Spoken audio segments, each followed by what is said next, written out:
जीवन वृतांत जगत गुरु श्री गुरु नानक देव जी। चौथा अध्याय। गुरु नानक देव जी की तीसरी उदासीन यात्रा। The 3rd of February 2026.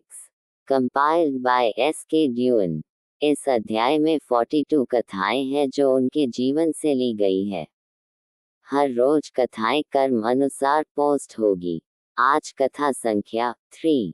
अंधविश्वासों का खंडन, ज्वालामुखी मंदिर क्षेत्र, हिमाचल प्रदेश। श्री गुरु नानक देव जी कांगड़ा नगर से ज्वालामुखी मंदिर चले गए। यह मंदिर तुर्क शासकों के अत्याचारों का शिकार रहा था। उन्होंने अपने शासनकाल में स्वयं जल रही ज्योति को भूगर्भीय प्राकृतिक नियमावली के अंतर्गत एक साधारण घटना मात्र मानकर मंदिर को ध्वस्त कर दिया और कहा, बताओ कहाँ है तुम्हारी देवी? यदि है तो प्रकट होकर दिखाए। परंतु ऐसा कुछ भी नहीं हुआ।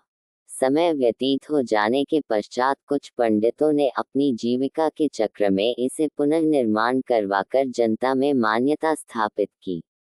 आज भी मंदिर के अंदर एक कुंड है, जिसको वे लोग गोरख डिब्बी के नाम से पुकारते हैं, जो कि वास्तव में एक दूधिया रंग के पानी का चश्मा है, जिसमें पानी बुलबुले बनकर भूमि से उभरता है। उन दिनों जन समूह वर्ष में 2 बार मंदिर के दर्शनों के लिए उमड़ पड़ता था। इस बार भी गुरुदेव जब वहां पर पहुंचे तो देवी के नाम पर निश्चित किए गए नवरात्रि के ही दिन थे, अतः मंदिर के दर्शनों के लिए भारी भीड़ इकट्ठी हो गई थी। अर्जुन नाम का मुख्य पुजारी जनसाधारण के समक्ष अपने को विद्वान प्रकट करने के लिए विचार गोष्ठी में गुरुदेव जी को पराजित करने की योजना बना रहा था। क्योंकि गुरुदेव द्वारा ज्योति स्वरूप पारब्रह्म परमेश्वर के प्रचार के समाचार उसे कांगड़ा क्षेत्र से मिल रहे थे, अतः ये विचारधारा उसकी जीविका के मार्ग में बाधा उत्पन्न कर रही थी। वह किसी प्रकार भी इस सत्य को मानने को तैयार नहीं था। देवी देवताओं का खंडन उसे अपनी मृत्यु तुल्य प्रतीत हो रहा था। गुरुदेव ने उसे कहा, आप वास्तव में सब कुछ जानते हैं कि किन्हीं भौगोलिक कारणों से पृथ्वी के अंदर की गतिविधि के कारण कुंड में दूधिया पानी आ रहा है। ठीक इसी प्रकार ज्वलनशील वायु, गैस भी रिस रही है, जिसको आपने आग दिखाकर ज्योति के रूप में प्रविचलित कर लिया है। यहाँ पर यह सब कुछ संयोगवश भूगर्भीय कारणों का परिणाम है।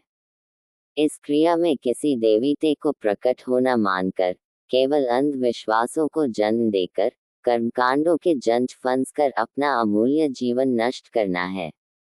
आप यदि पूजा ही करनी चाहते हैं, जिससे आपका जीवन सार्थक हो जाए, तो उसके लिए आपको एकमात्र साधन निराकार ज्योति स्वरूप प्रभु का सिमरन ही करना चाहिए। उसके बिना आपकी पूजा व्यर्थ चली जाएगी।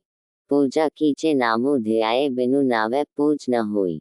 रहाओ बाहरी देव परवाल यही जे मनु धोवे कोई। राग गुजरी, पृष्ठ 489। श्री वाहे गुरु जी का खालसा, श्री वाहे गुरु जी की फतह। चौथा अध्याय। प्रचार अभियान तृतीय। अगले पाठ कथा 4। निर्विघ्न प्रीति भोज, बैजनाथ नगर, Himachal Pradesh. Compiled by S.K. Dewan.